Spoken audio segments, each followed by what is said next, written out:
Due to copyright, I can't publish many audiobooks on YouTube. At our audiobook novel service, we offer access to over 300 full novels from Pocket FM, Webnovel, Audible, Wuxia, and more, all in high-quality audio format. Each novel is available with a one-time payment only. No subscriptions, no monthly payment, and no ads. Payments via PayPal or Ko-fi. To browse the full list of available novels, message me directly on Telegram or WhatsApp, or check out our full catalog on Discord. Chapter 1058. I Am No Hero. Northern was a bit surprised. Professor Heimberger? Alright, Professor Heimberger. Did he even survive the academy crash? Elitis wore a soft, knowing smile. I am sure he did, my lord. Northern studied Elitis's face for a couple of seconds, then turned and leaned against the railing, facing him fully. So, what do you have to tell me? Elitis gently folded his hands in front. He has been to the northern continent more than once, and right now, he is also fleeing to the northern continent. Over the span of 10 years, up until recently, he had been meeting with a strange young man at least 26 times. Northern turned his head, a little shocked. That is surprisingly detailed. He tilted his head slightly and bore his gaze into Elitis. Elitis, really, what is your talent? How are you able to know all these things? And why can't I see it? Northern pointed to his eyes. I have special eyes, you see. Even though now they are somewhat broken, to my eyes you seem to be just an ordinary human. However, it makes no sense that an ordinary human can know all these things. We are getting back to the professor's issue, of course, but I'm just rather amazed. Elitis smiled. I am as human as you think me to be. After all this is over, I shall show it to you. Northern looked at him with a small grin tugging at the corner of his lips. Then he chuckled lightly. Then I have something to look forward to. He exhaled and gestured. So what do you think Professor Heimberger is plotting? I mean, it's not hard to see that he is plotting something. The guy has practically lived since Milwa. I might not have thought much about it, but I didn't entirely rule him out either. Elitis grinned. Sharp of you, my lord. What I have are very vague suspicions, but they are often more likely to be valid than not, simply because my intuition feeds on real information. Northern's face went blank. Then he scoffed, causing Elitis to raise his brows slightly. Sir. Northern scoffed again. Don't mind me. You sounding so full of yourself just reminded me of how you were when we met. You were quite cocky. How did I not notice that? Elitis's face remained stone-cold despite Northern's remark. He adjusted his monocle. I apologize if I was rude at the time. Northern scoffed and waved his hand dismissively. Don't bother with that. It was fun. So, what do you think Professor Heimberger is up to? Elitis paused. Everything. Northern raised a brow. Everything. When I think about how complex Call's plan was, involving the government and using them as a tool to sow chaos and discord into the continent, it seems rather strange. I feel like there is more. The whole thing had to have been cooked up by someone who knew human society better, not someone who came from the underworld. He paused to breathe. Besides, the professor is wrapped in too much mystery. Not much history was explained to us about who Professor Heimberger is and why he is able to live despite being human. Northern raised his brows. Wow. I am not shocked that he knew about that too. Elitis continued, unaware of Northern's thoughts. I am certain that Professor Heimberger plotted this whole thing with Call. However, the truth of that information is useless to us at the moment. What we need to figure out is what he had to gain from it. Northern looked down, lost in deep thought. So what do you think? Elitis sighed. Sadly, I do not know yet, but I am sure that it has to do with whatever he goes to see in the northern continent. Northern crossed his arms, carefully weighing Elitis's words. He glanced down. The ship had long ago landed, and the crew had entered the Citadel building, making their way up.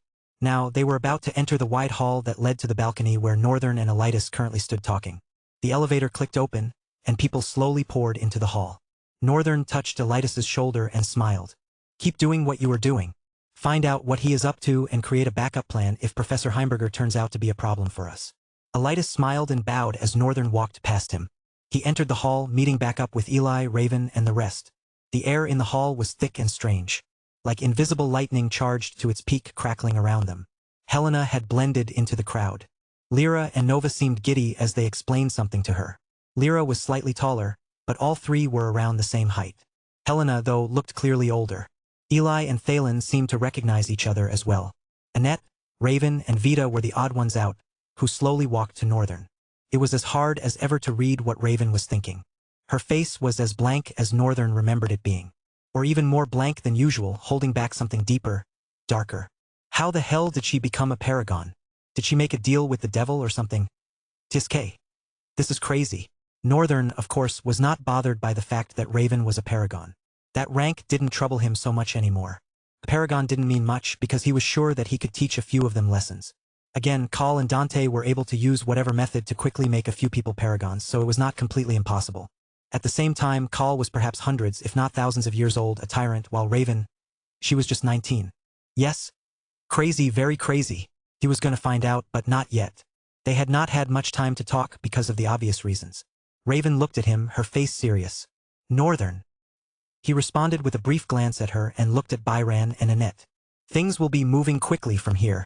Annette grinned, her eyes sparking with energy and readiness. Of course, we are ready for whatever is coming.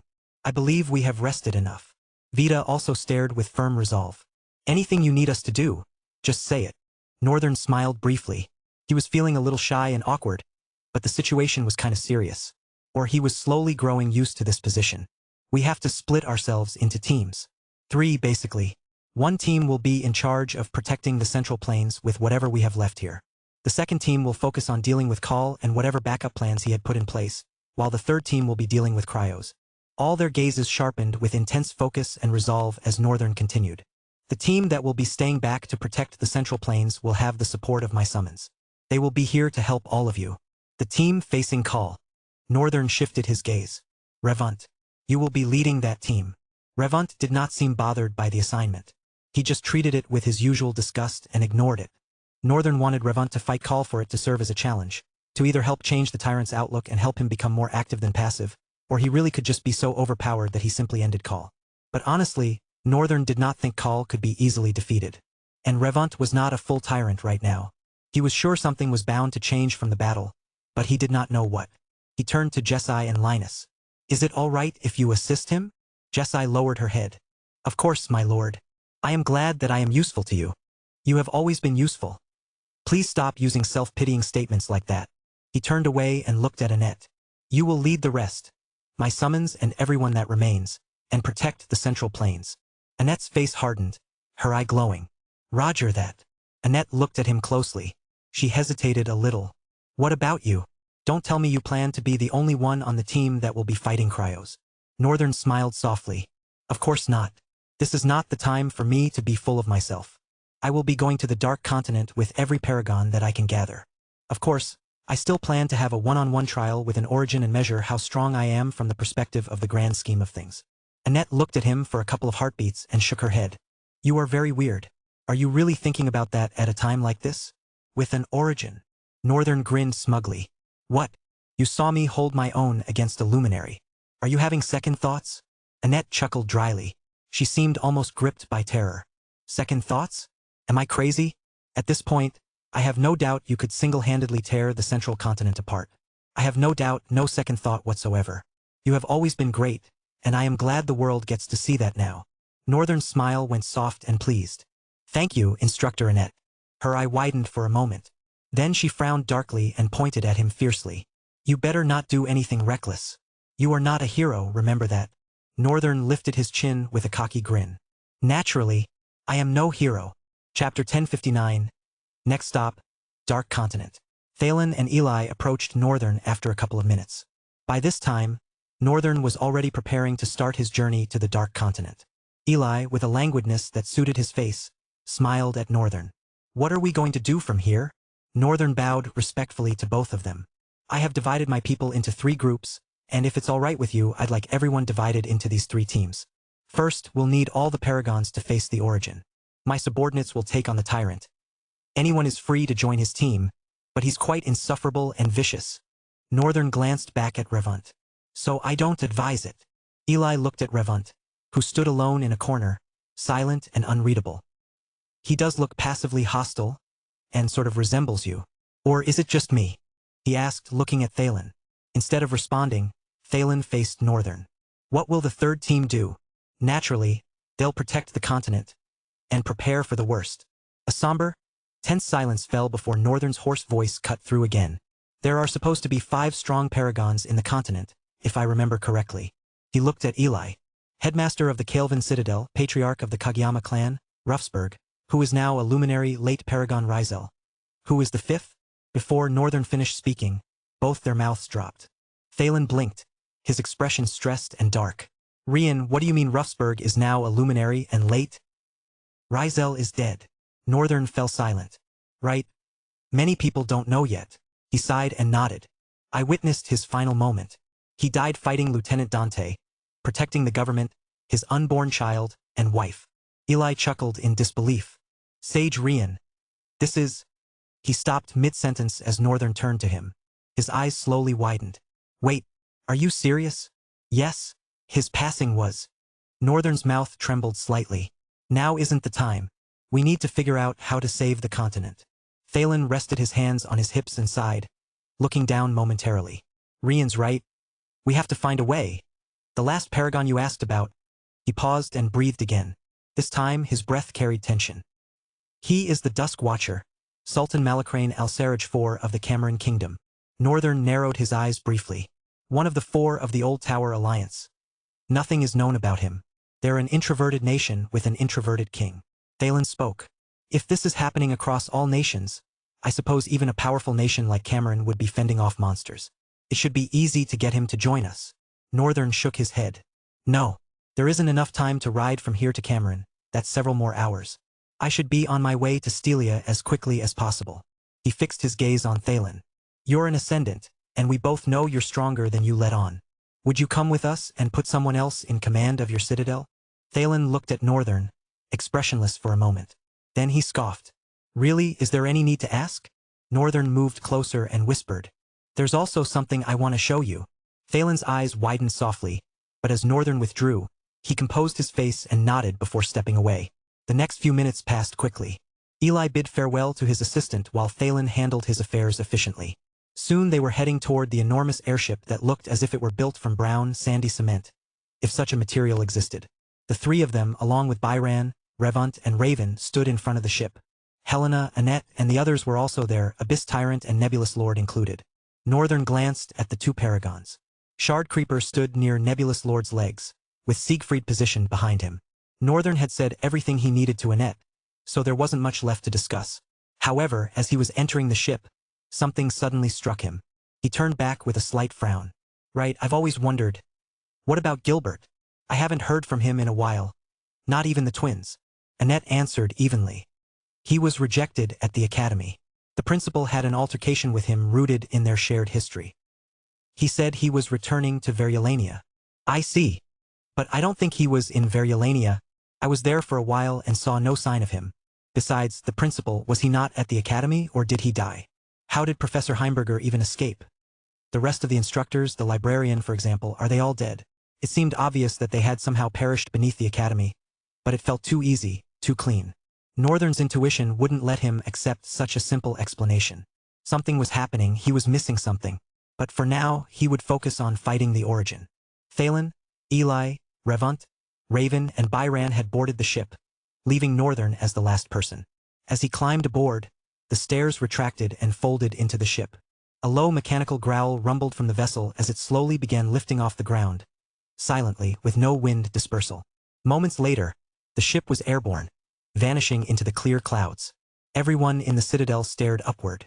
Many knew what the ship had gone to do. What purpose it served others had only a vague sense.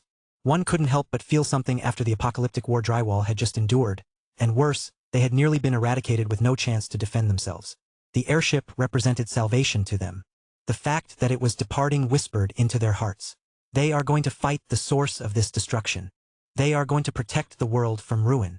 They are going to save humanity from doom. Northern controlled the Tower of Trammel at full speed.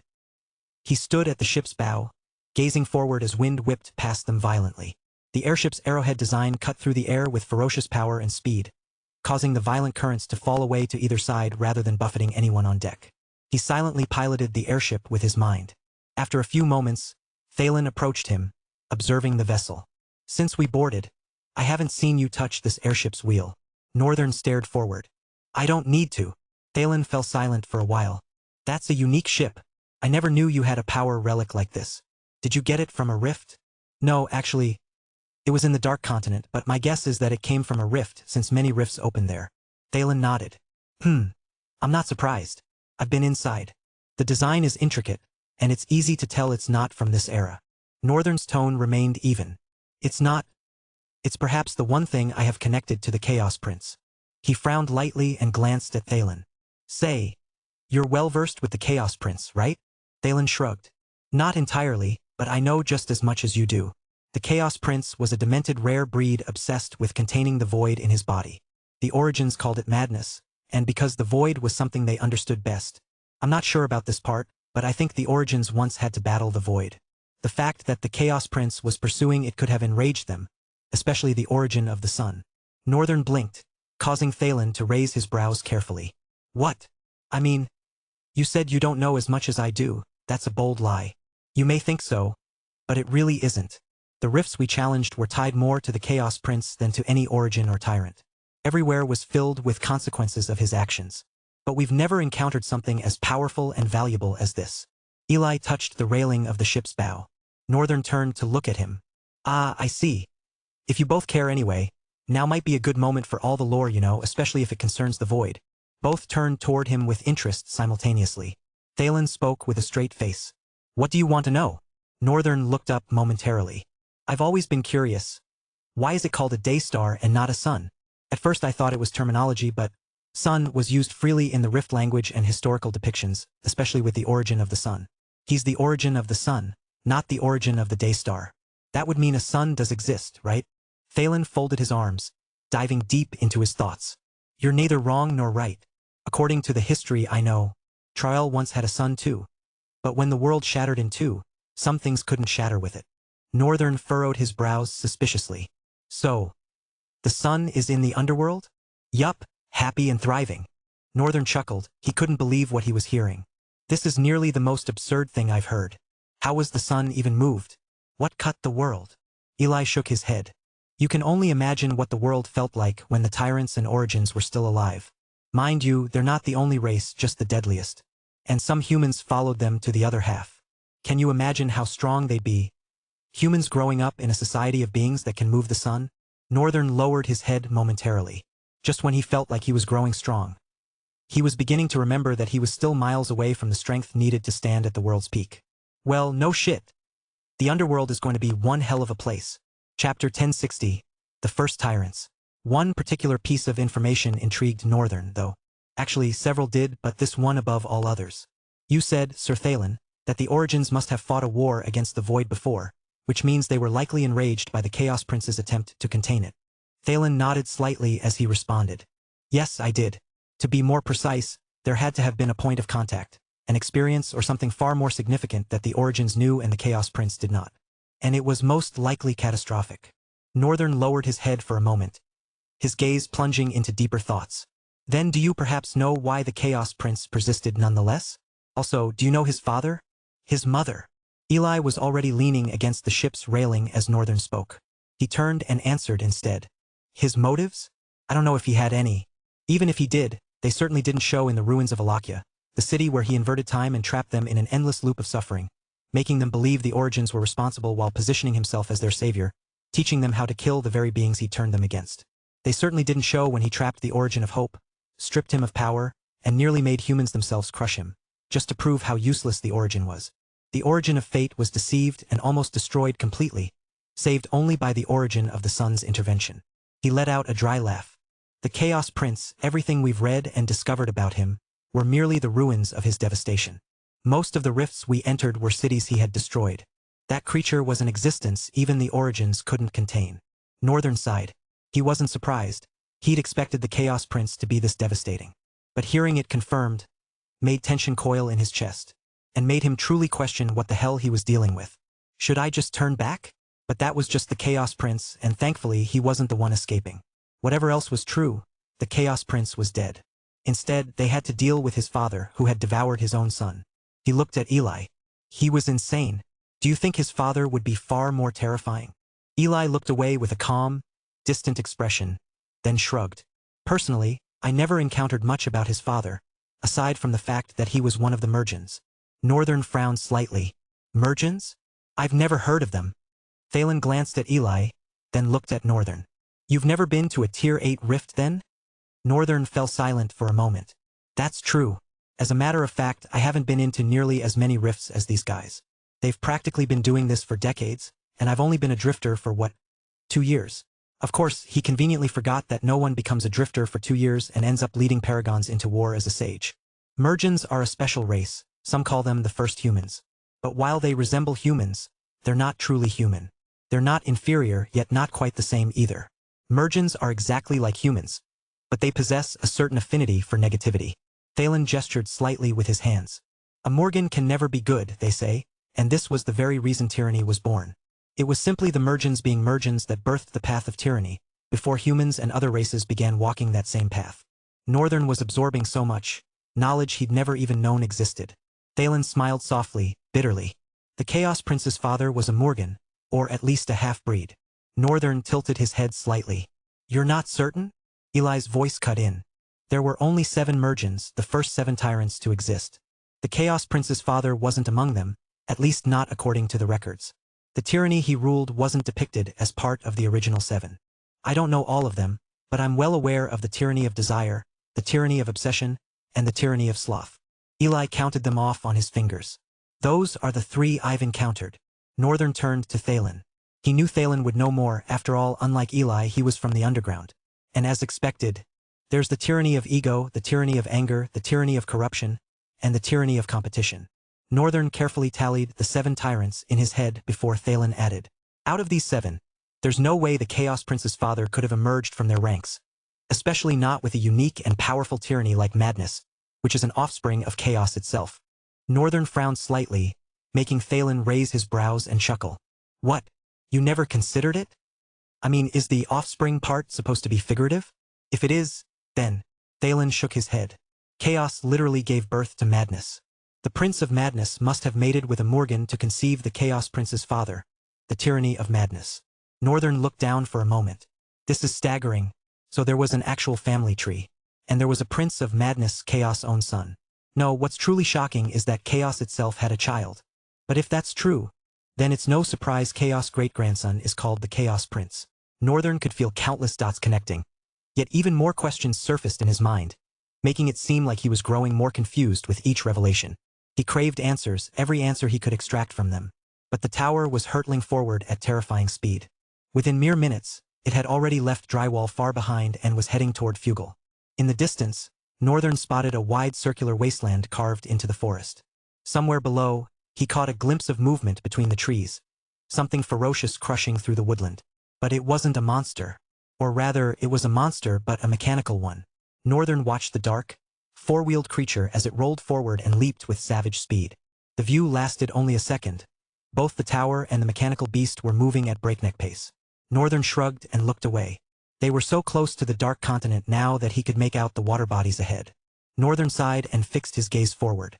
Chapter 1061, His Last Stand. As the ship soared toward the border of the sea, right over the protection wall, Northern's expression darkened. What in the world? Northern wanted to speak, but words failed him. From up in the sky, all of them could see the carnage that had been wrought upon the protection wall. It was a macabre sight to behold. Blood had moistened and darkened the white snow. The ground across the wall's landscape was decorated with a twisted and sickening palette. Northern hadn't felt the urge to vomit like this in ages. Should we go down? Thalen asked with a soft tone.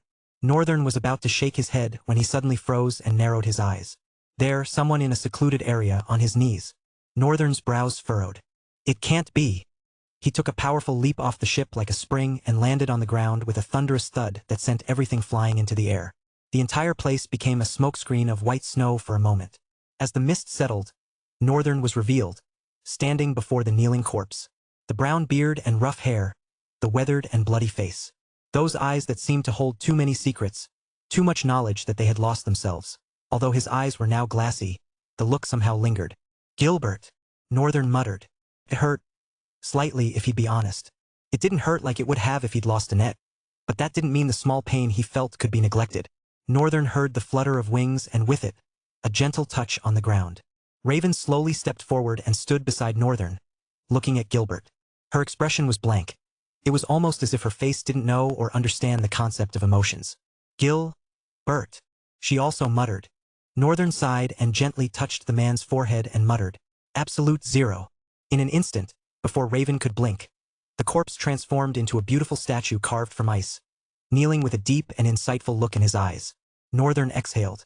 Even if 1,000 suns burn, you will not melt. You might have been a coward, but you were a brave warrior nonetheless. He lifted his gaze to the rest of the wall. This is the last place I expected to meet you, so I'm sure. You tried your hand at redemption. He exhaled again and turned away. Raven stared at the ice statue for a while, then bowed 90 degrees before turning away as well. She ran quickly and caught up to Northern. Wasn't that a cruel thing to say to the dead? Northern glanced at her blankly. Would you have preferred that I lied to the dead? Raven hesitated. No, but... Northern paused and fixed his gaze on her, tilting his head slightly. She shook her head and swallowed back the words, whatever they were. Never mind. Shouldn't we search for Au and Mew?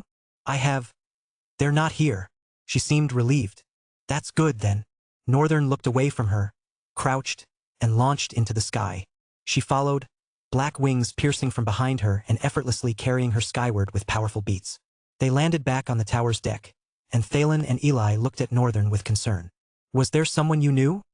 Northern nodded. He was like a mentor. Thalen's worry deepened. Are you okay? Northern turned toward the front as the ship's bow pierced ahead. Right now. All I want to do is destroy Call. His voice trembled, but with effort he breathed out. But there are far more important matters. Northern breathed out steadily through his mouth as he continued to glare forward. The ship was now over the ocean, flying away from the central plains. I don't expect that Call wouldn't prepare something for us, and I'm very familiar with the dangers within those waters. So if I may say, I think we should all get ready to fight. Eli and Thalen glanced at each other. Raven's eyes sharpened, a viperous crimson glow emanating from them. Silence followed Northern's words. Everyone on the ship was waiting. Even Byran, Revant, Jesai, and Linus, who had just emerged from the tower, stood with caution and resolve. Well, not Byran quite. He was just smiling mischievously. The silence stretched as the ship flew forward, now hurtling toward the center of the sea with tremendous speed. All their eyes were fixed on the sea below, watching and waiting. However, to their shock, a terrifying rumble shot across the sky. Northern flung his face upward. And there, it was too late. The sky had darkened and was already swirling, as if preparing for the descent of a powerful hurricane. The entire sky was shrouded with dark storm clouds, spinning ominously. Even as the tower flew beneath the sky, it was as if a tiny speck of dust was trying to outrun the entire mass of the heavens themselves. The tower was flying forward with tyrannical speed, one that tore through winds, and yet it was still trapped within the massive grasp of the dark storm and didn't look like it would be escaping anytime soon. Eli stared up with a slightly forced grin on the right corner of his mouth. Woo. This has to be at least a Belial. Thalen's face was also pale. You're not mistaken. They both glanced at Northern simultaneously, stunned to find that he was unfazed. Northern stared forward impassively. It indeed is a Belial, an apex one. Their hearts seemed to drop into their stomachs. Eli chuckled dryly. What? Another apex Belial right off the bat? He really doesn't want us to make it, huh?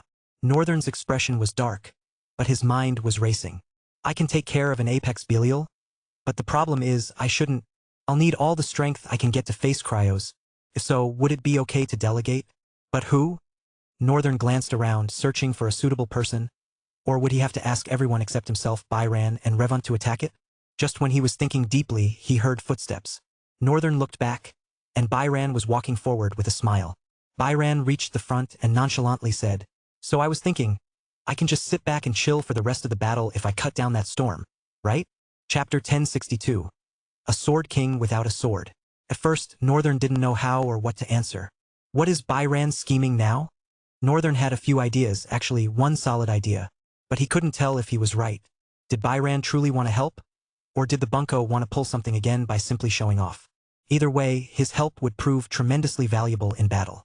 Not just one, but all of the monsters we encounter until we land. Byran dropped to one knee before Northern, making Northern nearly stagger back. What?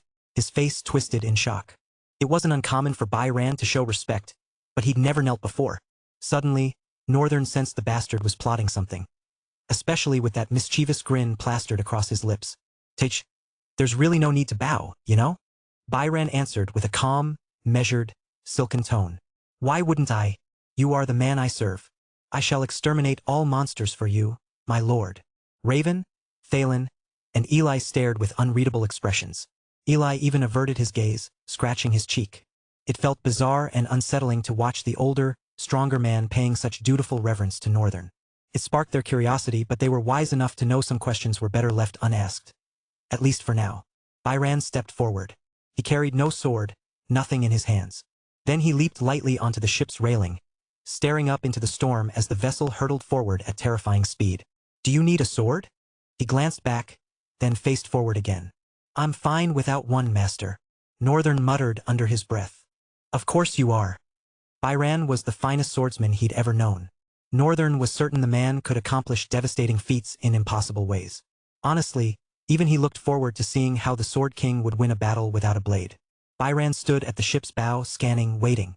For the first dozen seconds, even as the storm grew more vicious, threatening to crush the desperate vessel, Byran remained silent, watching. Everyone on the ship, whether panicking or not, wore stoic expressions. After all, there were no children here. Byran sighed, and the look in his eyes shifted. A soft, subtle blue light gleamed in his gaze as he murmured, "Now, the world shall witness my master's might." He raised his hand. In that instant, Northern felt something. The Paragons felt it too. Everyone did. Some recognized it, others didn't. But Northern knew it all too well. Will. Yet this felt different, difficult to describe in words. This one felt like a weapon, not someone's weapon. It felt like the world itself wielded a blade. Something akin to a volcanic eruption, the world's vengeance upon its inhabitants. Similar, yet not quite. Northern had to silence his thoughts to witness it with absolute focus. The world remained unchanged. Nothing seemed different. Yet as Byran lowered his hand, the storm across the entire sky split. It was a real, physical, visible divide. A straight, smooth line carved across the storm above. So colossal and long it seemed the heavens themselves had been sliced apart. The storm lost its cohesion and collapsed into heavy rain, battering the sea's surface. Byran stood on the ship's bow, one hand tucked inside his coat, watching with a slight smile as rain pelted him. The others, Eli and Thalen, stared wide-eyed, their faces pale with shock as rain battered them, soaking their hair and skin. Even Raven, who usually showed no expression, was stunned, blinking more frequently than usual. Northern himself was thunderstruck. Hell, that was will. The will cut. It sliced the storm. There was nothing, yet it cut. What the hell was that? Will? But there was no ability channeling the will. All he did was drop his hand. Fucking hell.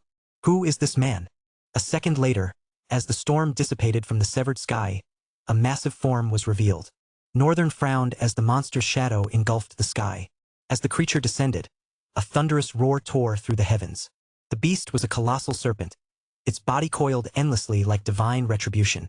Its flesh shimmered with a glacial sheen, textured like ancient weathered mountains, yet impossibly smooth, as if sculpted from frozen void. Its wings spread wide, not feathered or scaled, but veined and sinewed like those of a corpse bathed in moonlight. From its sides protruded twin talons, elongated limbs tipped with dagger-like claws that snapped at the air with unnatural precision. All this wasn't yet terrifying enough. It was the monster's head that embodied true horror. Even Northern trembled slightly. On its head, a singular, massive maw gaped wide, ringed with serrated teeth that churned like an inverted vortex. No eyes above, but instead, 2 rows of glowing crimson orbs embedded along its neck, 6 on each side, pulsed with malevolent intelligence, moving independently, watching from every angle like a predator forged for war. Paragon Eli's jaw dropped. Holy shit. Northern had to glance at the Paragon but couldn't laugh or even think. The monster above them radiated such horror that the atmosphere grew suffocating. He felt watched, not just observed but scrutinized. As if he stood before eyes of judgment, every action weighed and measured intensely. Raven's expression remained cold, her gaze sharp and unwavering, fixed on the abomination above them, vast as the entire sky. Thalen was equally pale. He frowned and clenched his fists. Linus and Jessi stood farther behind, their expressions equally stunned, but they showed no fear. Perhaps because they knew who commanded the battle's forefront and trusted his abilities completely. Eli and Thalen didn't, though. Their expressions screamed, "We're fucked." Byran, however, still wore that subtle smile, one hand tucked inside his coat. Oh, did I not cut deep enough? He withdrew his hand and studied his palm with grave intensity. Was I holding back? His frown deepened. Or did I underestimate it? His eyes blazed with fury. This is disgraceful to my master's reputation, which I'm sworn to uphold. Byran, how can you be such a disappointment? His expression contorted. Now I'm furious with myself. He looked up. And guess who I'll unleash it on? Chapter 1063, High Standards. The enormous serpent coiled across the sky and moved as if the air itself was solid ground. Byron glared forward, his eyes burning with disgust and rage. He struggled to maintain a calm facade, but his forced smile looked twisted and horrendous. The red orbs of the creature blinked and twitched, then suddenly blazed with deadly light. 6 massive streams of crimson beams erupted from the creature's eyes and rocketed toward the ship. Byron didn't flinch. One moment he stood on bows egged, the next he had vanished. Northern thrust out his hand and cast momentum guard to shield the entire ship. But the beams sliced through his barrier without slowing, shattering it like glass, and hammered the vessel with crushing force. The beams tore into the ship's side, ripping apart the right side of the deck, hull and keel. The entire structure exploded in a shower of concrete and flying debris. The ship lurched off course, its great speed sending it drifting sideways through the air. It wobbled dangerously, barely maintaining stable flight. In fact, it seemed to be dropping toward the ground. Everyone grabbed hold of whatever they could find. Not that they were truly in danger, each of them could handle themselves if the ship went down. Right now, none of them looked worried about their safety. Northern was furious about his ship, though. He absolutely refused to lose a second airship. Meanwhile, high above, Byron was already locked in battle with the apex Belial. The sky crackled with thunder. Lightning bolts twisted through the air like living serpents, striking at Byron as he stood suspended in space. But each bolt was severed before it could reach him. Byron held no sword, yet his hand moved as if gripping an invisible blade. The cutting force of this phantom weapon surpassed anything Northern had ever witnessed. What kind of weapon could slice through lightning itself? Especially when no weapon existed at all. Byron's hands were completely empty, yet Northern felt certain a weapon was there, something beyond the physical realm. Sword will. Northern wasn't sure such a thing existed, but it had to. Byron came from an age before drifters, when ancient arts ruled society with terrifying power.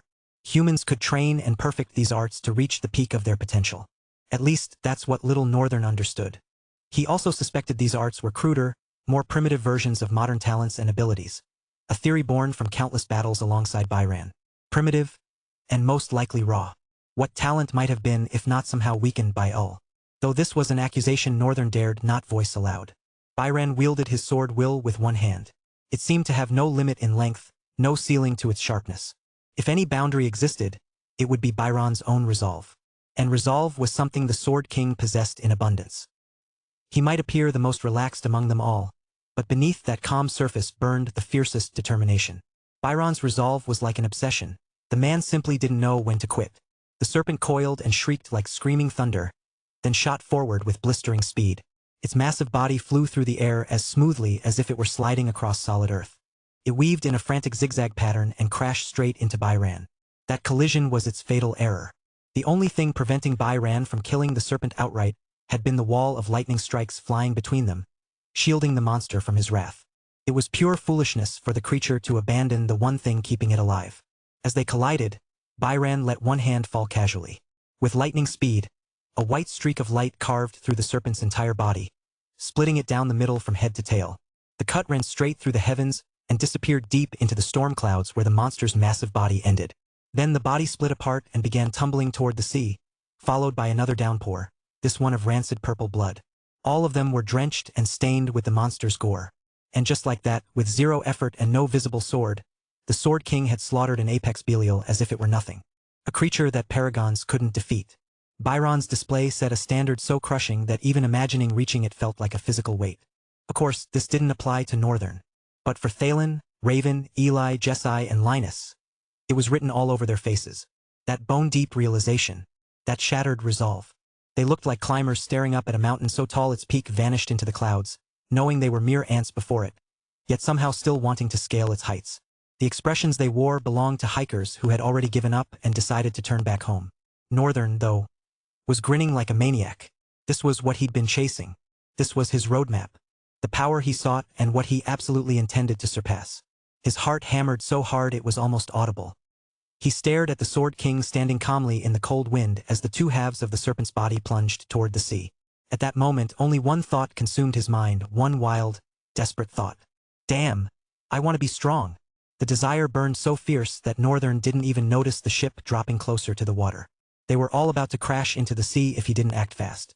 Byron landed on the falling vessel. His impact was so powerful it rocked the ship back into stable, balanced flight. In that instant, the ship skimmed across the water's surface, racing forward and sending massive waves rolling across the entire sea. Northern tilted his head, startled by what Byron had just pulled off. Did he make himself heavier? Sure looked that way. But how? Northern let out a dry laugh. This guy keeps surprising me. Byron simply dropped to one knee before him. I apologize for causing this minor disturbance. As the ship steadied and began moving at a calmer pace, the water's surface rippled ominously. Byron lifted his head, his expression deadly serious. Then he bowed again. This humble servant shall excuse himself to eliminate these pests that dare block your path, master. Northern wanted to sigh, but Byron simply vanished without waiting for an answer. This guy. Why is he suddenly putting on a show? It feels like. PDA. Chapter 1064. Raven Lore Part 1. Because of the catastrophic damage to the ship's starboard beam, Northern had no choice but to switch to floating mode, letting the tower repair itself while their speed toward the central continent was drastically reduced. All around them, vicious and spine-chilling sounds would periodically pierce the sky and die seconds later. These were proof that Byron was annihilating the monsters that could have posed a tremendous obstacle to them. Northern at some point even lost count of how many Belials Byron had slaughtered. Had there always been so many Belials in these waters? Or was this something Call had orchestrated for them? There were too many mysteries and unanswered questions about Call's ability and why he could command monsters. If he was a tyrant, what was his tyranny? Insanity? It wouldn't be out of place for him to be a tyrant of insanity like his master had once been, and that would explain why the monsters obeyed him so readily. It was similar to what had happened in the Red Mine Rift. Northern was convinced of it.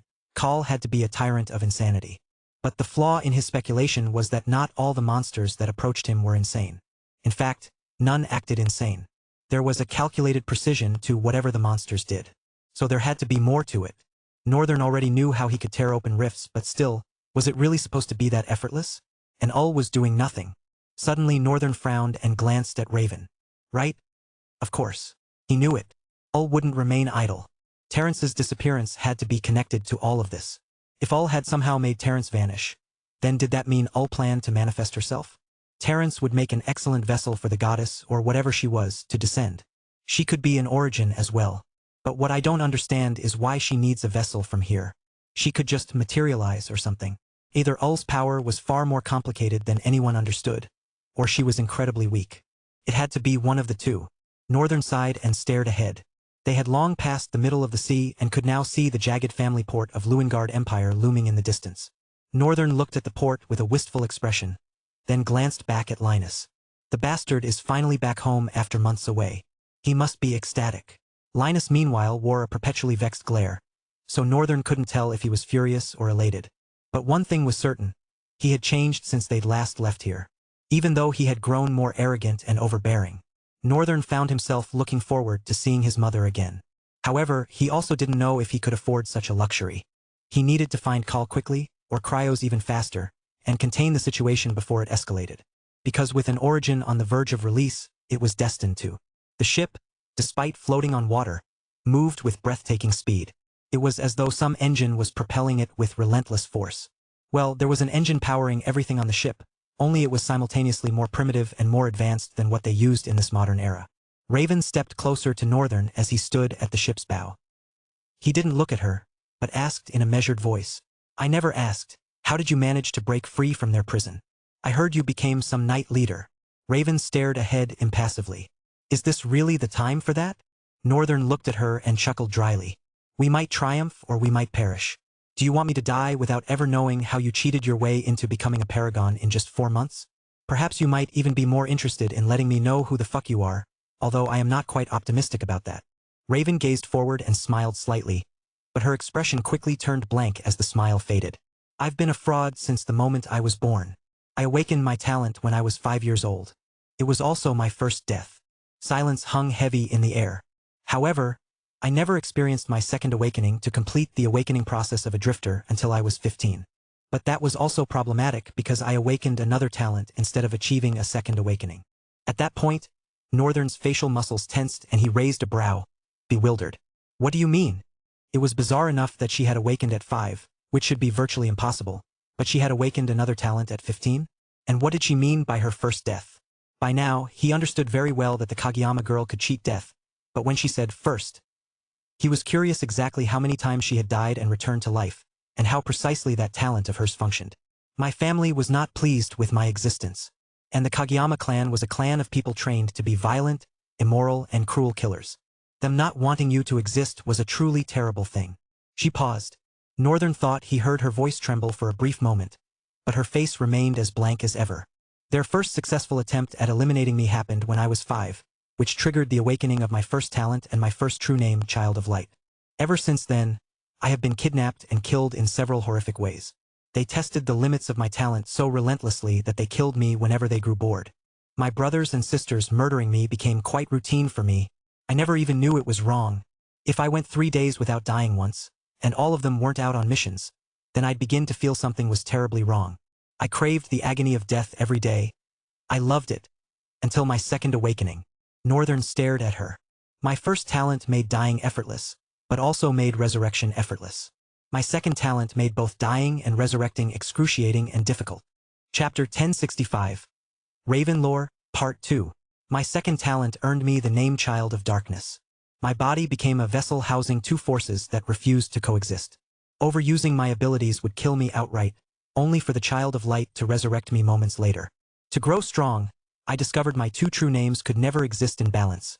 Just as light and darkness can never coexist in the same vessel. I had to suppress one, embrace the other. Since I was already accustomed to being the Child of Light, and had grown comfortable with death's embrace, I chose naturally. Her eyes remained clear and steady. With no one to train me, I had to die repeatedly as my own experiment. Eventually, I cracked the code. I had to rely heavily on my family heritage, using my talent abilities only when absolutely necessary. If I could resolve a situation through death, I'd gladly die, but if I also needed to win, then I'd ensure victory. Northern continued staring at her. She spoke so casually, so effortlessly, making him wonder if she buried immense pain beneath that composure. In his first life, he barely remembered his parents. He recalled being raised by a grandmother, but memories of Shin and Aisha had overwritten those experiences. Their love, care, and support shone in unconventional ways. He treasured nonetheless because he understood their intentions. Contrasting his life with Raven's, bitterness and pity flooded through him. Yet he didn't pity her much. Now he understood better why Raven was like this. A doll, emotionless. Still, it didn't excuse her sins in his book. He shrugged. You could have just killed them. Knowing you, that's exactly what you would have done. Raven looked at Northern and chuckled dryly. You think I didn't try? Northern nodded slightly, muttering. Of course you did. Raven offered a pale smile. It's impossible to kill cockroaches. They're cockroaches, they possess incredible survivability. They're maddeningly difficult to eliminate. She studied him intently.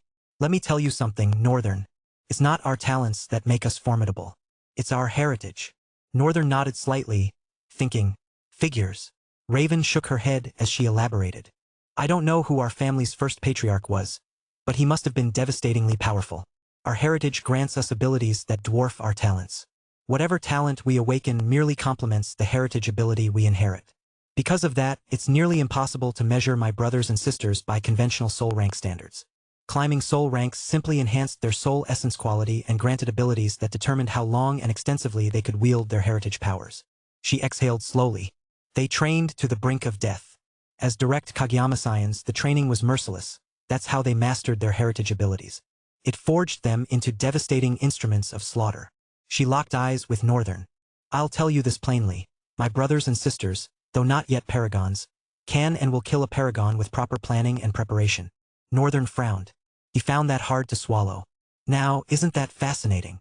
He sighed and looked down. I expected nothing less from the Kageyama clan. Their reputation speaks volumes. Thank you for that insight, but back to my main concern. How did you escape, and how did you become a paragon? Northern didn't particularly care about Raven's backstory. He understood she was attempting communication and respected the effort. Though she's terrible at it. We're facing a war that could end everything. I'm not about to sympathize with you. But he also recognized that Raven needed no sympathy. She desired none. A week after you left, monsters invaded the city. The Emperor had retreated into seclusion training, leaving precious few defenders. The Empire's walls lay shattered. Countless people suffered. I broke from my cell to protect what remained. Northern chuckled darkly. What delicious irony. You broke from your cell to protect a city you destroyed. Let's not forget the monsters only breached those walls because you tore them down. Raven frowned. If you're going to keep berating me, Why give me the chance to speak? Northern raised his chin, flashing a rage-baiting smirk. So I can berate you even more? Raven studied him, her brows smoothing as her expression went completely deadpan. I see. I deserve it. You absolutely do. Northern sighed. So monsters attacked Lewingard. Yes, we left countless monsters alive, and the rift count doubled since then. We defended against attacks daily, there was no respite. Eventually, we had to venture into the rifts themselves. The Empire Knights were restructured with that priority. The Tower Master and the princes oversaw this. I was thrust to the forefront of every perilous mission, and I delivered unquestionable victory to the Empire. Within 1 month, countless people lived because of me. When the Emperor emerged from seclusion, conditions improved, and I was granted the highest knightly rank. Northern gazed at the distant port, drawing closer while Raven continued. As for becoming a paragon, my dual talent and true name nature grants me a unique method of essence absorption. Since arriving on the Dark Continent, I've been experimenting with something. It clicked when I became a sage, and ascending to paragon became effortless due to my dual nature. Northern watched her intently as she spoke. I possess an inverted gluttonous soul core. My essence depletes rapidly but replenishes just as quickly. I can absorb essence without specialized techniques. My soul core drains every particle of essence from a core through mere contact. This led me to experiment with essence absorption. Whether I could absorb atmospheric essence perpetually regardless of activity. I couldn't advance the experiment until becoming a sage. Upon reaching sage rank, I could sense atmospheric soul essence, and my core began subtly absorbing it naturally. I built upon this discovery and refined the process. She met his gaze. Another factor was that for 4 months straight, I killed at least 100 monsters daily. On truly hellish days, I slaughtered thousands. Even I was shocked by my progression rate. Northern looked at her, then gazed forward. I see. To think it was something so simple. He sighed again and straightened. They were approaching the city's port. Chapter 1066. He has arrived. Northern did not know what to expect as the ship headed for the harbor of the Lewingard. He could already see certain knights standing at the harbor, but it did not seem like they were there for him. Northern narrowed his eyes, taking a much closer view regardless of the distance. Then he saw, the knights that are on the harbor are there to tend to the knights that have fallen. They were amassing dead bodies. At once Northern's expression got dark, such that Eli, Thalen and Raven were wary of him. Thalen looked at the harbor and looked back at Northern. Is there something you are seeing? Northern was silent for a moment. He was honestly scared. His mother was in the city too. He spoke with a measured tone. It seems our tyrant friend has begun to leave his marks. Northern looked up. The sky had gotten somewhat redder, as though it was very angry. It was like the aftermath of a devastating explosion that happened in the sky alone. Red clouds were spreading and rolling through the sky. And from time to time there were rumbling. The massive ship had drawn attention from afar, and as it drifted ashore, knights were already gathering to the front with their spears and shields. Their silver armor glimmered ominously beneath the angry red clouds. Northern stared down at the men in silver armor. From among them, a particular one, donning lustrous black armor, slowly walked out. He had a different vibe from the rest of them. A much darker vibe, and behind him, a tattered black cape fluttered gently in the wind. As he stopped in front of the ship, looking up at its bow, Northern slowly landed on the ground. The Dark Knight had a toughened, roughened and wooden face. He looked like someone who had lived through every battle by an annoying stubbornness to survive. He met Northern's gaze with a threatening light in his dark and deep eyes and spoke with a voice that was supposed to command terror. Identify yourself. However, the one he stood before was Northern. Before Northern spoke, there was a flutter sound and a black wing slowly landed on the ground. The man looked at her, his eyes strong with something that looked like malice. Lady Raven, you are back. Raven stared at the man in the eyes. Yes, I am Knight Commander Shear. She paused and glanced at Northern. And with friends. He raised a corner of his lips and smiled a little. Friends, I see. Linus and Jessi eventually landed behind Northern and Raven. Thalen and Eli also followed. The commander looked at Linus and Jessi in particular. His eyes were deeply and shaky. Lord Commander. Lord Commander. Linus and Jessi greeted at the same time. Even though the man's stoic expression looked like it was about to break. He looked away the next minute and returned to Raven and Northern. First a strange man comes here, rising from the depths of the sea with all the abominations that dwell there, wreaking havoc on the harbor of the Empire. Then you, Lady Raven, after your sudden disappearance, suddenly are back, with friends. Want to tell me how really connected all of this is? What exactly is going on here? Raven wanted to speak but lingered. Meanwhile, Northern laughed a little bit. I like you. Sir, you have, a very intuitive and interrogating mind. The way you reasonably command attention also is very good. I think you are the most reasonable knight I've met, so far. The man looked at Northern with slight disgust. Who are you talking to, boy? Northern frowned slightly, confused. Who else would I be talking to? Sir? The knight's gaze darkened. Boy! His voice sounded with a sinister tone that seemed to lick the atmosphere with a promise of devastation. Everyone felt the pressure and respected it. Northern, though, had an unaffected, rage-baiting smirk on his face. He folded his hand and looked at the man. Listen, sir. It is an emergency. It is not my intention to sound or be offensive, hence it is not my responsibility if you are offended. You are welcome to try to show me my place anyhow anyway. Old man, all I did was compliment you, hell. His gaze straightened. The fate of the world is at stake, and I do not have the time to play chase with some rook. Northern stared at all of them with slight disgust. Jessai, make sure my mother is all right. Get her to the ship for safety. He lowered slightly and took off into the sky. Raven hurriedly addressed the man. I apologize on his behalf, Knight Commander. It really is just a sensitive time. The knight looked at her with his unapologetically stoic expression as her one wing lashed out in a spray of black feather, and she also took off. More lightly than Northern did. Thalen and Eli looked at each other. Thalen turned to Eli. Do you know how to fly? Eli kept a calm and small smile. You don't? Oh right, you are not a paragon. Thalen had never hated not being a paragon until this very day. This day, he hated it so much. Eli exhaled, and slowly a mix of golden and dark fog began to spread around. Following it was a macabre yet astonishing transformation. It ascended from the mist with the grace of a king and the weight of a storm. Paragon Eli's wings stretched wide, each feather rimmed in silver white that caught the sunlight like polished steel.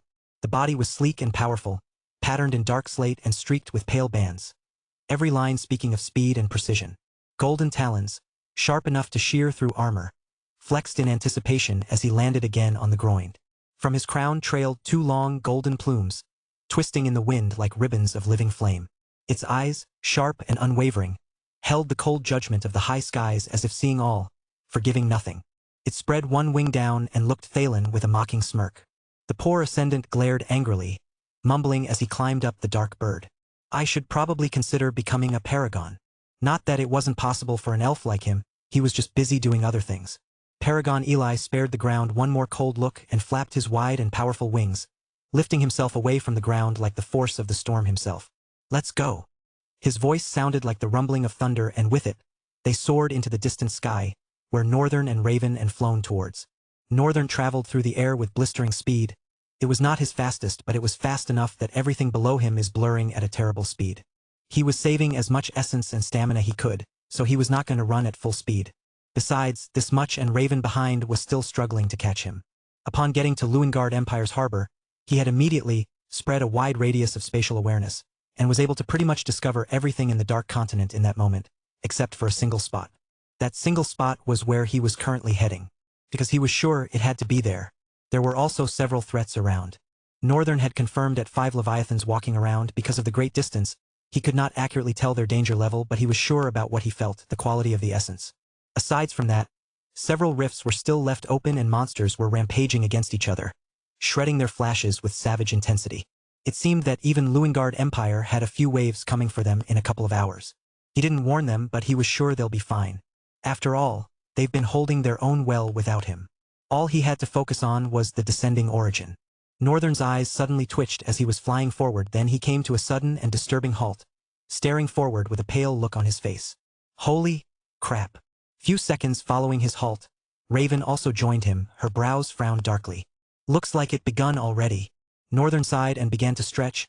He stood in the air as though he was standing on ground and did a few back stretches. Ahead of them was a thin crimson light that connected to the red sky from the ground. The point where the thin pillar of light connected, the clouds around were circling ominously, and turning even redder by the second. Anyone would look at it and think that a pool of blood was swirling in the sky. The thin pillar of light was almost as thin as a thread, but it glowed radiantly. Beneath it, a lone man was kneeling on the red desert ground. Northern frowned. Call. Just then Eli and Thalen were also arriving. Northern breathed angrily and shot down with a fearsome speed, before Raven's, Thalen's and Eli's voice could stop him.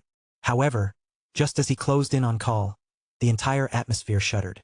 Immediately, a ferocious shockwave exploded through the air, sending Northern reeling away.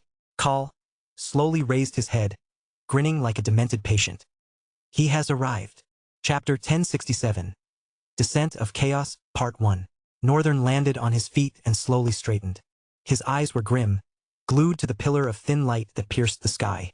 After the shockwave, the column of light trembled and widened. As seconds flew by, the expansion became more evident and obvious. In 10 seconds, it stretched as wide as an actual column supporting a building, except this one wasn't carved from stone but from pure light. Northern glared at it. This was the kind of moment when he would be expected to rush in and stop whatever Call was doing. But he wasn't that stupid. Whatever was happening right now was a conceptual level of unraveling, something far beyond both Call and him. Concepts are laws that exist. They can be bent or maneuvered, but they can never be destroyed or created, at least not by the likes of him or Call. The person coming from that chasm of light, though, was another story entirely. Northern's eyes twitched as he spotted something moving within the column of light. It was shrouded in brilliance, or maybe the flowing and weaving lights he could see within the chasm made it difficult to make out the actual figure walking inside. Eventually, whatever was walking inside emerged. Its feet touched the red sand of the desert plain, and just like that, in a silent flash, as though it had never been there, the column vanished. Everything appeared the same. The clouds were late to the party, though. They still roiled and slowly drifted back to their usual color, but everything else looked as if the fabric of reality had never been torn open. As if the prison realm created to imprison an origin had never been forced apart. All Northern could see was a sun-burnished man with soft linen wrapped around his waist, flowing down like a skirt. He had golden eyes that were sharp and steady, glimmering like molten metal under a scorching sun. And he was facing Call, who was bowing at his feet. At first glance, there was almost nothing threatening about the man. His entry was, in fact, not what Northern had expected. He was an origin of blood, war, madness, and extensively chaos. Northern had expected something world-shattering. But the man wasn't even wearing sandals, and he looked more like a gentleman than someone who had ever been touched by madness. Did someone different come out? A couple of seconds had passed, and everything still felt so peaceful. Are we mistaken? Now, the man and Call seemed to be talking while Call remained on his knees. The man finally turned his gaze from Call. Northern was still watching him. Human. It seems you have something that belongs to me. Northern's eyes widened, and he vanished immediately, flying back with such speed that he became a blur as he covered kilometers of distance before staggering to a stop, panting and sweating. All I did was ask you a question. Why did you run? Human. Northern's gaze darkened. What? Cryos stood behind him. He wanted to vanish again, but Cryos raised a hand. Don't run, human. Northern stopped in that moment. Ha! Northern caught the strangeness of what had just happened instantly. The Origin's words were kind, more like a gentle suggestion. But Northern had agreed with him and indeed stopped. But it felt strange because Northern hadn't really agreed with him. It was like he had been coaxed to agree, but in a very subtle and orderly manner. What is this? It's more than will? No, it is will. Northern's brows furrowed as he stared at the calm and sharply defined face. Cryos had long braids of midnight hair streaked with deep blue. Each braid was adorned with gold bands that caught the light as he stood there. A silent declaration of status and pride. It is will? World will. Northern wasn't sure, but Paragon Rizel had explained something to him before. Individuals had their will, but the world also had its will. Had Cryos just used the world's will on him? Still, Northern didn't think so. He felt like he was missing something, or that he was lacking in piecing these things together. However, Cryos' face remained indifferent. He neither smiled nor frowned. He just carried himself with the quiet confidence of a man who knew the weight of his own presence. You seem utterly confused. Even his accent and voice were different. His accent was twisted and intoxicating. The more Northern listened to it, the more he wanted to keep listening. And his speech pattern was like that of a foreigner who had just learned the language of Ultrael on the fly but hadn't perfected it. Either way, it blended powerfully with the frame standing before him. I have not come to hurt you. Neither have I come to hurt your world. But you have something I need greatly. Of course, Northern knew exactly what he was talking about. This was why Call had, after all, arranged for him to come in contact with the Chaos Prince's vestige, to make him a vessel of chaos and void for Cryos to consume upon his return. Although everything from that point had just been Northern multiplying the power by leaps and bounds, which went far beyond Call's expectations. Northern at this point was not tied to chaos and void, or to put it better, he was severing his ties with those sources of power. Giving them up would not be difficult. But because Northern had no idea what would happen to his summons if chaos and void, especially void, were taken away, Northern was too scared to find out what losing the void, and mainly limitless void, would cost him. And that was why his expression darkened, and he raised his head to look into the Origin's eyes. He almost quivered. Oh shit. I'm looking into the eyes of an origin. He sighed, his face growing even darker. Then his hoarse voice crawled out like a threat. I am very sure I have nothing you need. Cryos smiled. His expression was soft and charming as his smile lingered. Then he said gently, Oh child, do not do that. I might have promised not to harm you, but I can ruin everything you cannot bear to lose until you hand me what is mine. Northern's face instantly twisted, and he threw his head back and laughed. But the laughter was dry and hollow. Really? Right away? Threatening me? Cryos smiled with delight. Threat? When the sun rises, does it threaten the night? No, it simply comes. I am merely telling you what is, boy. To liken me to such a petty word is unwise of you. He slowly extended his hand. Chaos. Your source beckons. Northern's face suddenly paled, and a wild storm began raging in his soul. Chapter 1068. Descent of Chaos, Part 2. Northern could not put what he felt into words. It was like there was no word for such a thing, at least not right now. And he was in too much turmoil to even think straight. Hence, in that moment, there was just one thing he could do. He dove straight into the limitless void. And just like Northern had thought, his soul was being destroyed by just a single command. There was a hurricane in the sky, like a living wound torn open. An endless coil of crimson darkness that bled into the world. It roared without voice. A silence so heavy it smothered the air before breaking into a scream that shook marrow. The Void Palace, once a monument of the limitless void, perched atop the peak of the void, quivered beneath its shadow. Then the wind struck, tearing stone from stone as though the walls had been made of parchment. Black marble pillars snapped with the brittle sound of breaking bones. Roofs were peeled away like scabs from raw flesh, hurled into the whirling throat of the storm where they were ground to dust. The crimson dark was not just wind, it was hunger. It clawed at the earth, ripping even the black mountain stones that the palace stood on from their roots, flinging them skyward before grinding them into splinters. Northern stood amidst it all, his face pale and terrified. But there was a single silver lining. This hurricane was only consuming the Void Palace and not the rest of the limitless void. The mountains were still intact, the surrounding areas still very much standing and unaffected. So while his soul was being greatly wounded by that single command, Northern felt like he was not going to die. Moreover, the Origin only had the power to command chaos because he was the origin of chaos. However, there was another silver lining with that too. It was because Cryos had to eat the true origin of chaos to become the origin of chaos. He was a tyrant of blood, war, and madness. By consuming Chaos Prince, all this coalesced into chaos, and thus he could now command chaos. This silver lining was that Cryos was not as strong as other origins. He also could not command chaos like a true origin would. Of course, Northern was still in deep trouble, because chaos obeyed him nonetheless and was utterly abandoning his soul. Void Palace was the only place chaos resided, and because of that, that part of his soul was being utterly devastated. The wound in his soul, especially its center, could not be ignored. But it was also manageable, especially because Northern did not have a soul core. Another painful realization was that his soul was being wounded, and there was absolutely nothing he could do to stop it. All he could do was watch chaos leave. There was no command, no anchor that he could use to hold chaos. There was no tangible grip he could even feel on it to begin with. Although, he could still very much feel the void and had a very strong hold on it. Northern was just realizing it, but the void truly felt like his in this moment.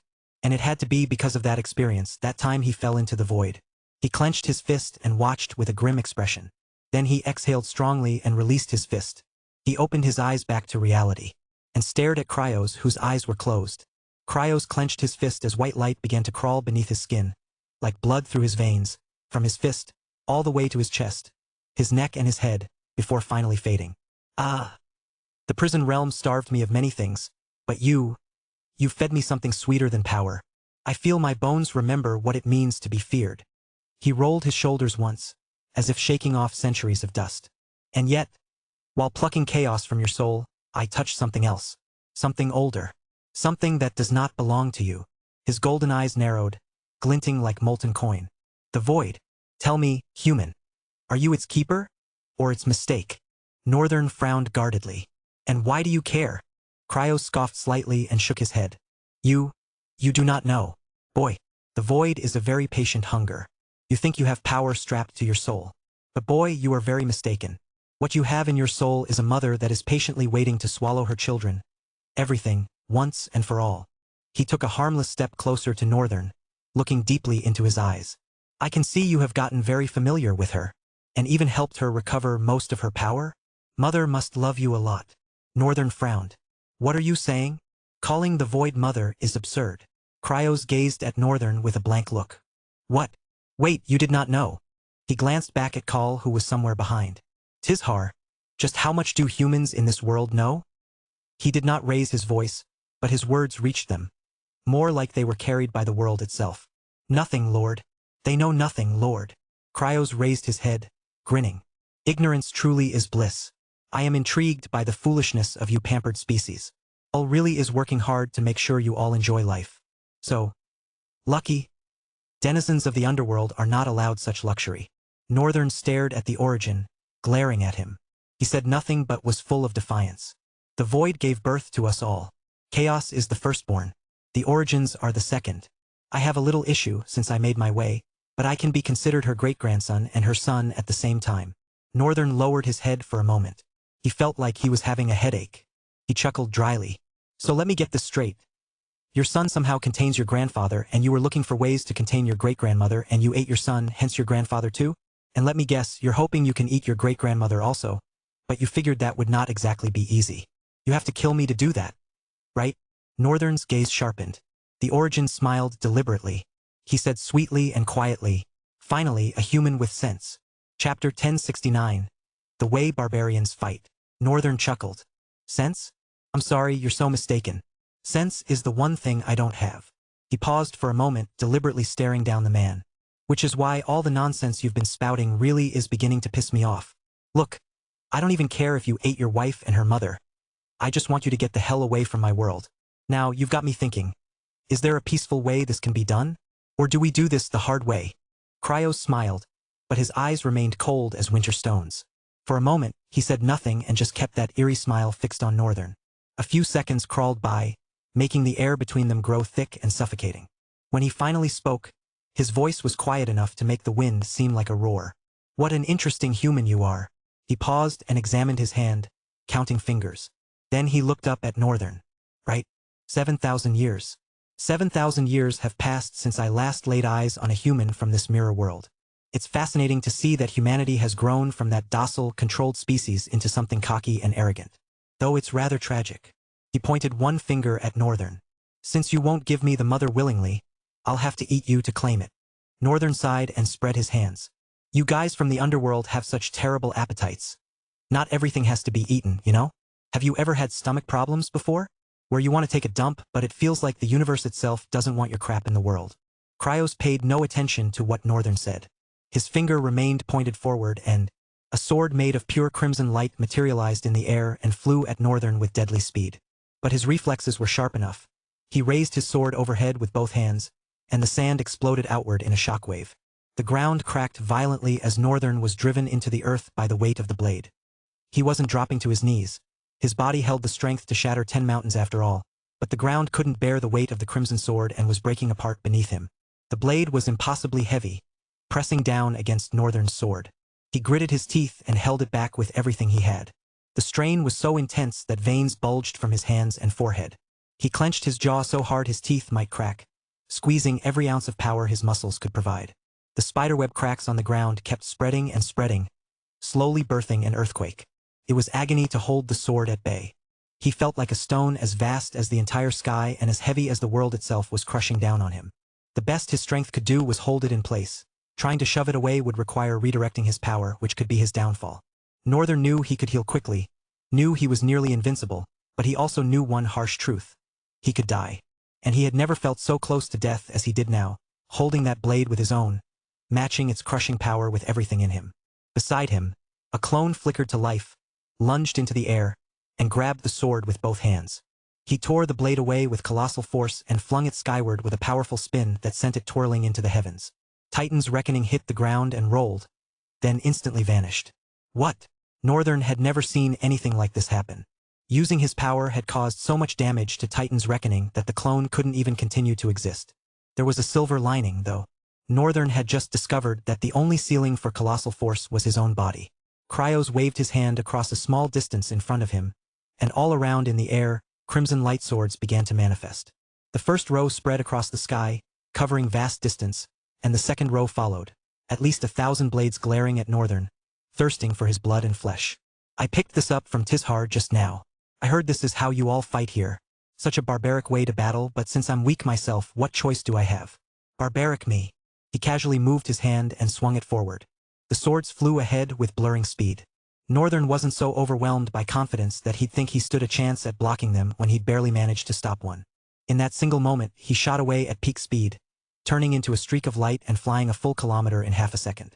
Following his retreat, a jagged peak of ice tore into the sky, as massive as a mountain. The swords slammed into the ice mountain instantly, causing the world to roar and burst. Shockwaves of ice and white mist scattered across the landscape and shrouded the red desert. The scenery changed completely from that angry crimson to pristine white, with snowflakes drifting in every direction.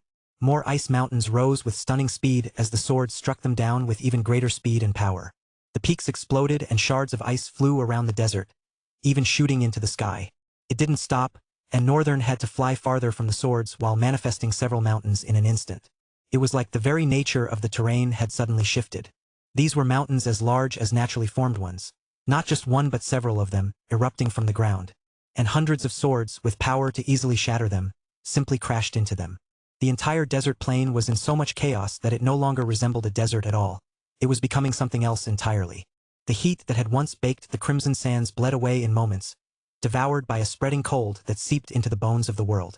Every mountain that rose was not mere ice, but the crystallized marrow of the earth itself. White spires laced with veins of frostfire that hissed as they met the desert wind. The air turned thin and biting. Clouds that had never touched this land before churned into existence above, heavy and bruised with snow. The sunlight dimmed under their weight, casting the battlefield into a pale half-night. Cryos' 1,000 blades hacked into peak after peak, shattering them into avalanches that swept across the dunes in roaring floods of ice and snow. But the destruction did nothing to stop the phenomenon. Where one mountain fell, 3 more tore upward from beneath the sand, as though the desert itself had sworn loyalty to Northern's will. It was more than defense. It was an invasion. The Red Desert was being rewritten. Its lifeblood heat driven back. Its ancient identity erased under a siege of endless winter. The shifting terrain forced the Crimson Swords to lose their clean lines of attack, warping their paths, forcing them to detour, to clash into unexpected walls of frozen earth. Every impact was a catastrophe. Shards of ice the size of warships screamed through the air, embedding themselves miles away. Whole ridges collapsed under the shockwaves, burying what little life clung to this wasteland beneath blankets of glacial ruin. And yet, this was only the beginning. The mountains weren't just rising. They were growing, stretching toward one another, weaving their roots of ice beneath the sand. The ground rumbled as if some slumbering giant was turning in its sleep, and a jagged crown of frozen peaks began to ring the battlefield, sealing it away from the rest of the world. The Red Desert was dying here. Cryos stopped smiling. Chapter 1070. The Disease of Madness, Part 1. It didn't take a genius to see that Northern had just created a battlefield that favored him alone. He'd given himself a powerful advantage while shielding the rest of the world from the destruction their battle would unleash. Cryos watched him from afar, a soft smile playing on his lips. They were separated by several waves of ice plains now, frozen domes and jagged ridges that stretched between them. The land looked like a dead ocean caught mid-tempest, every wave frozen into jagged permanence.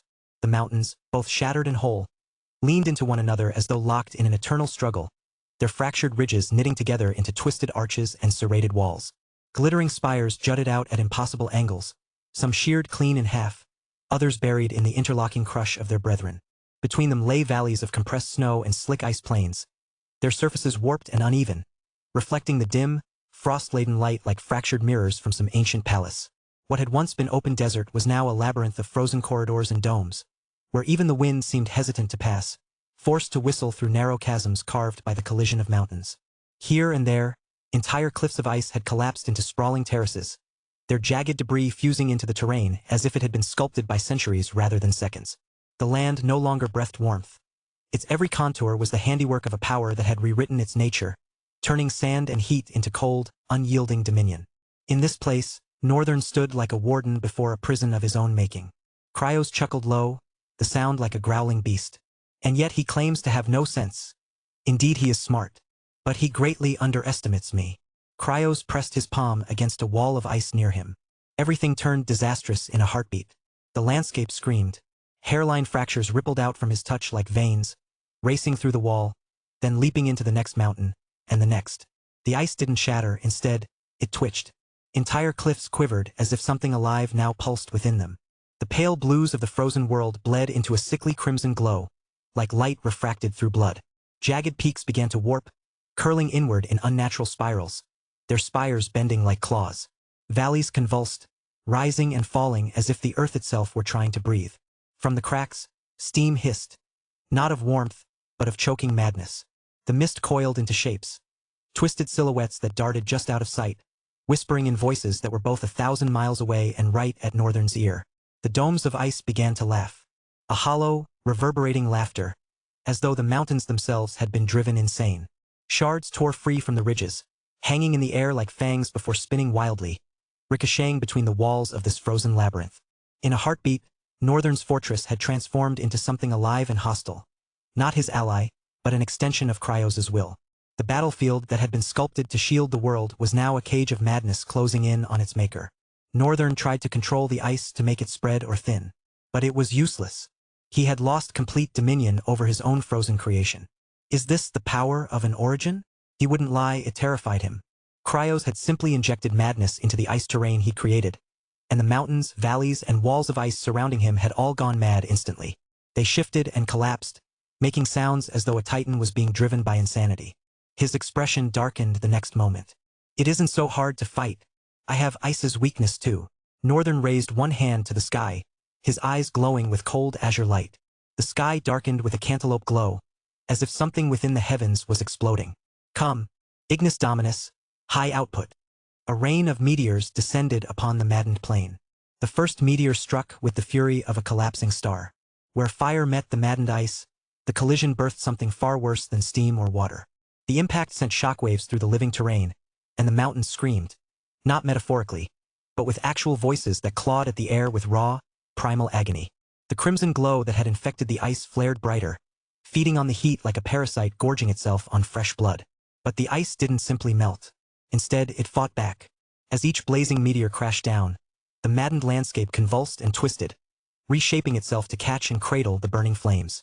Valleys suddenly yawned open like hungry mouths, swallowing fireballs whole before snapping shut with the grinding sound of continental plates colliding. The consumed fire didn't die. It became trapped within the ice's corrupted essence, creating pulsing veins of molten light that raced through the frozen labyrinth like infected arteries. Where the meteors had struck and been absorbed, the ice began to weep with a dark, viscous fluid that steamed and hissed as it pooled in the fractured valleys. The substance moved with purpose, flowing uphill when gravity demanded otherwise, forming spirals and symbols that hurt to look at directly. The collision of opposing forces, Northern's purifying fire and Cryos's corrupted ice, created something neither had expected. Hybrid formations erupted from the ground. Towers of crystallized flame that burned cold, their surfaces crackling with frost while their cores blazed with trapped starfire. These impossible structures groaned and sang in harmonies that made reality itself seem to waver. Northern watched in growing alarm as his meteoric assault, rather than cleansing the maddened terrain, only made it more volatile. The demented ice was learning from the fire, adapting, evolving. Where once there had been simple frozen mountains, now there were architectural impossibilities. Bridges of burning ice that defied physics, spires that twisted through dimensions that shouldn't exist. Through it all, Cryos's laughter echoed, not weakened by the cosmic bombardment, but amplified by it. Each meteor that fell seemed to feed his power rather than challenge it. His voice rumbled from everywhere and nowhere at once. Did you think that madness could be burned away so easily? Fire and ice, heat and cold, these are just temperatures, human. But madness transcends the physical. The maddened landscape pulsed with renewed vigor, and Northern realized with a chill deeper than any winter that his greatest strength, his mastery over the elemental talents, might have just become his greatest weakness. If you want access to fast updates or the full novel in high-quality audio, contact me now and buy. I offer over 300 complete audiobooks from Pocket FM, Webnovel, Audible, and more. No locked episodes, no subscriptions, just one-time payment via PayPal or Ko-fi. Message me directly on Telegram or WhatsApp, or check out the full list of available novels on Discord. Start listening to your next favorite audiobook today.